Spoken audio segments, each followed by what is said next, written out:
Devin Haney says that if he fight Tank, it has to be at 140. But before we get there, he's still continuing on the back and forth with Shakur Stevenson.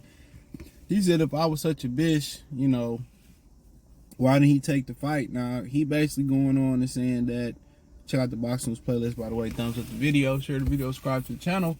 He basically still saying that 25% was going to be more money than he made in all his fights combined. I don't know if I believe that. So I don't know who putting up that type of money for brothers. That's just my opinion on that. Shakur said, it was, less than he made in the last 3 fights. But he said the offer was real.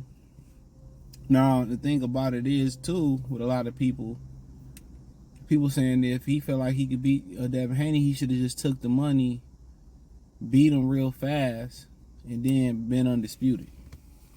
Right?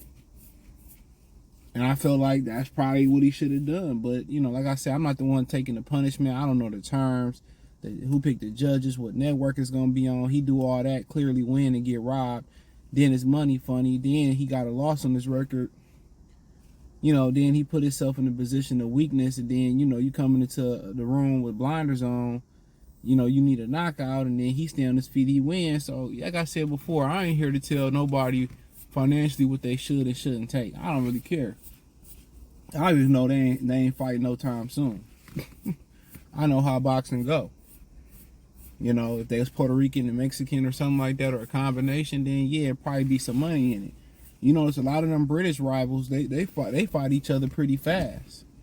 Conor McGregor and Chris Eubanks, they fell out. Then a little bit more than a year later, they about to rematch. They about to redo the fight, even though Conor being popped hot, and they were a few weight classes apart. So one thing about British fighters, they gonna fight each other. They gonna have their rivalries. And I think a lot of it is before they go to the world stage, they don't want to get exposed on the world stage. So they domestically gonna make their money.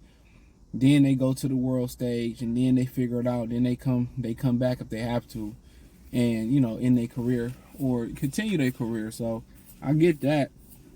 In America, it's a little bit different when you got American fighters like 90+% of them are black.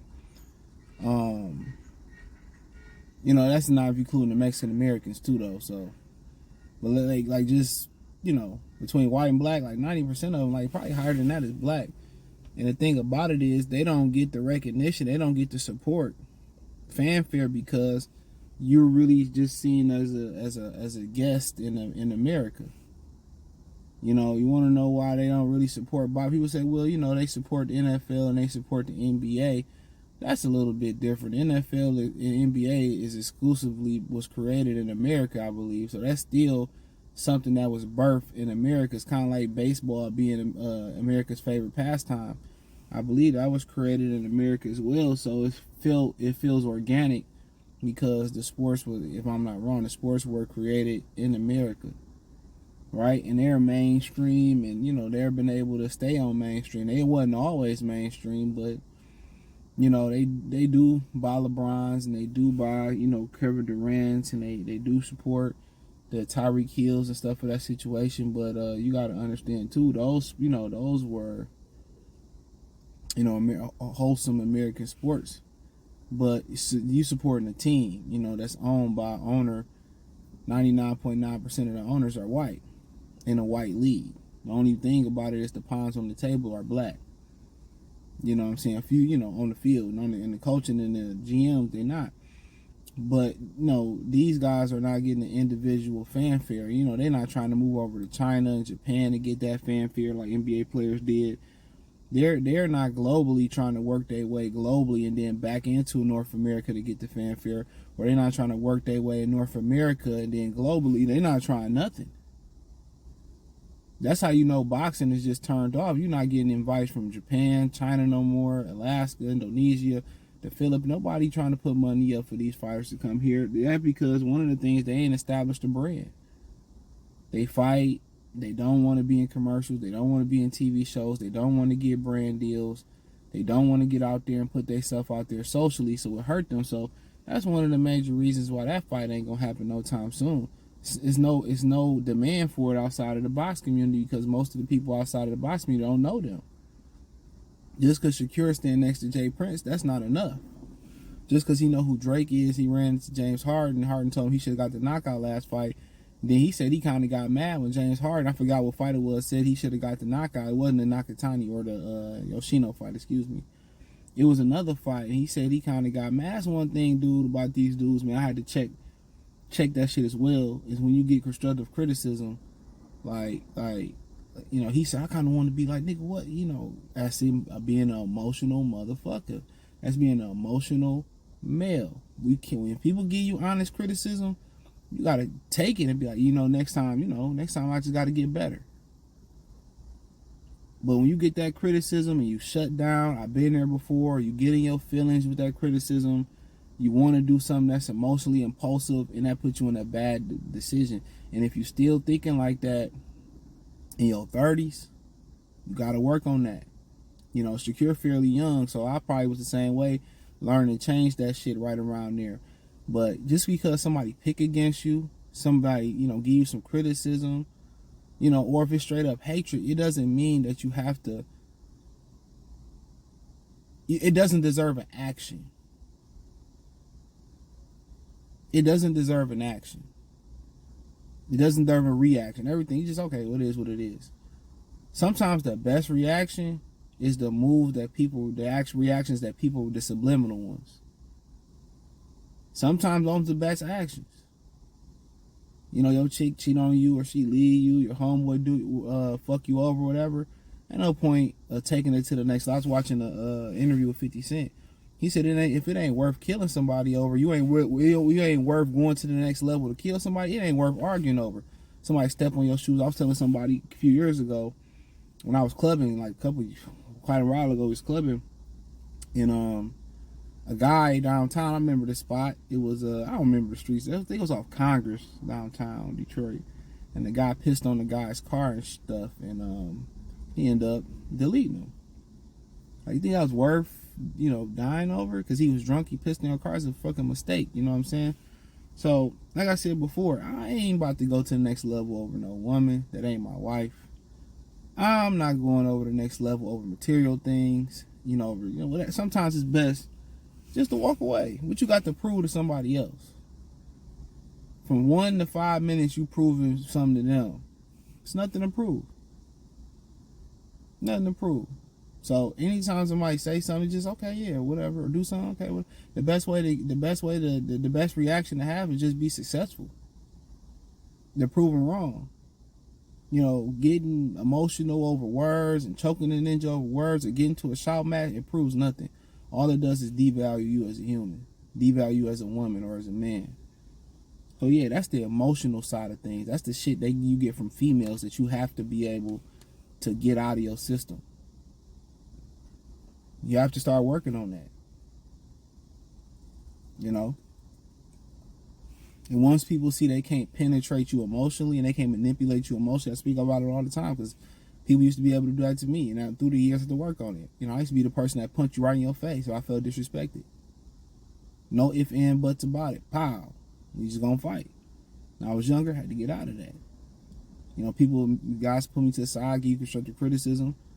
Feel like you want to shut down, cry, or you want to fight, or you want to go back and forth. Had to get out of that.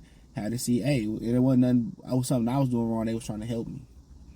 But Devin Haney then went in the video. He talked about how the Tank Davis fight had to be at 140. He said he fought at Barrios at 140.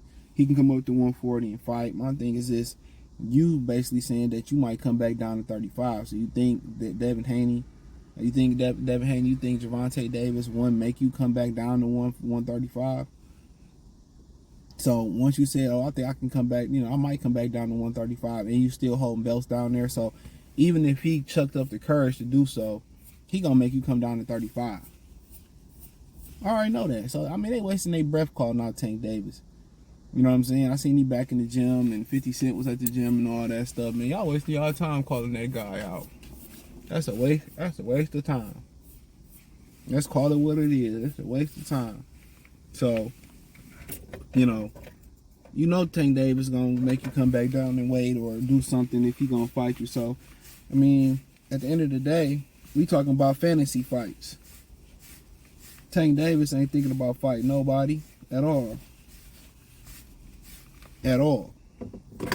He ain't thinking about fighting nobody. But you know, he want every advantage. If he want all them advantages versus Ryan Garcia, what you think he gonna want versus Devin Haney? Riddle me that. What you think he gonna want versus Devin Haney? Just think about that for a minute. What you think he gonna want versus Devin Haney? Being real, being honest.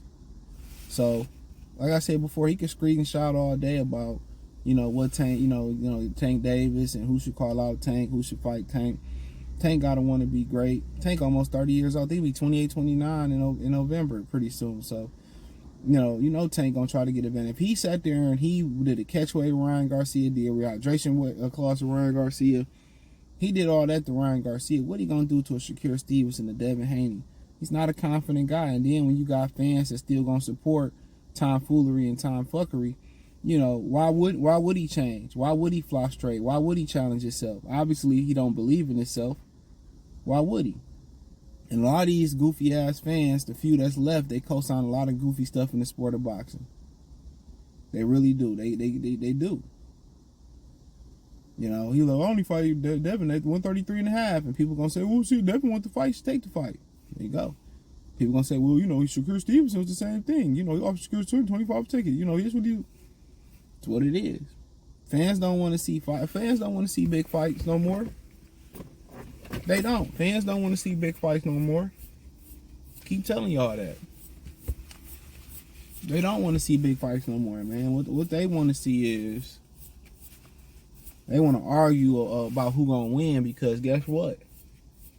Guess what? When they do win, when they lose, you know, they channel shut down. They gotta work on their mental health, and you know, they stressed out. I'm gonna take some time away, and then they want to pop their head back up. I'm gonna speak on that too.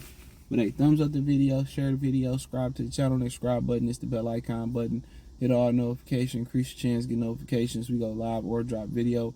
Financially want to support the channel, Cash App, $CJ Good 313, Venmo CJ Good 313, PayPal link in the description. Appreciate your love, support. Peace.